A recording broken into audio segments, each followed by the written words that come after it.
Assalamualaikum warahmatullahi wabarakatuh. Halo semuanya, perkenalkan nama saya Nabila Safantonia dari Teknologi Pendidikan Offering A2A dan dari kelompok 6. Nah, di sini saya akan menjelaskan definisi proses dalam berbagai pandangan. Berbagai proses teknologi yang didedikasikan untuk memfasilitasi pembelajaran dan meningkatkan kinerja dapat dipandang sebagai konsep, teori, ataupun sebagai praktik. Proses sebagai konsep adalah fenomena yang dikandung dalam pikiran, sebuah pemikiran, gagasan, ataupun ide. Dicirikan sebagai terselubung dan istimewa, merupakan konfigurasi yang dibangun secara sosial. Kemudian ada konsep sebagai teori. Seperangkat fakta dan hubungannya satu sama lain. Sebuah badan teorema yang mewakili pandangan sistematis ringkas dari suatu objek. Sebuah teori dapat bersifat deskripsi atau prediktif dan melibatkan induksi, deduksi, dan ekstrapolasi. Kerangka acuan bersama pun yang terbuka. Selanjutnya, definisi proses sebagai praktek, seperti mulai digunakan ataupun kinerja pekerjaan praktek, penerapan prinsip atau proses yang dikontekstualisasikan. Orang biasanya menggunakan konsep dan teori untuk menyelesaikan tugas-tugas tertentu dalam konteks yang ditentukan. Implementasi bingkai yang berfungsi sebagaimana mestinya. Selanjutnya adalah contoh proses dalam berbagai pandangan. Yang pertama, saya akan mencontohkan dalam proses komunikasi. Dalam konsep, proses komunikasi ini adalah pertukaran yang bermakna antara orang-orang.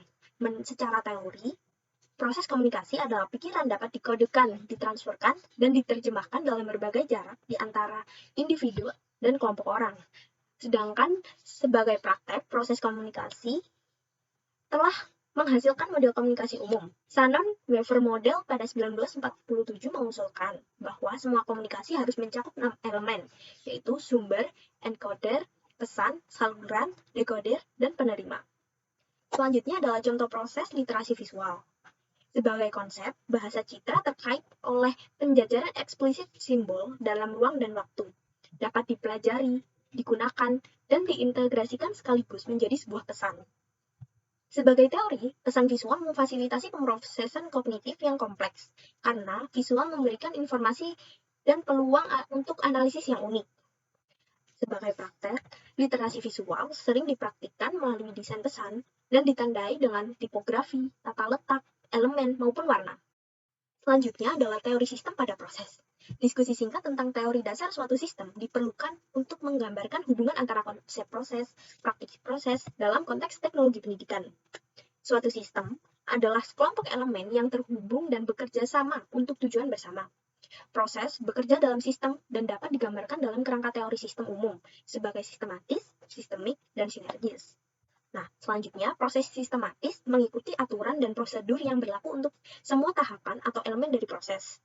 Proses sistematis dimaksudkan untuk memprediksi, menghasilkan produk yang konsisten atau hasil akhir.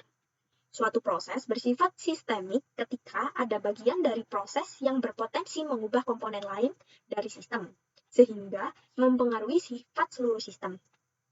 Atribut lain dari sistem menjadi sistemik adalah sistem secara keseluruhan merespon rangsangan individu, karena sifat hubungan nonlinear dalam sistem.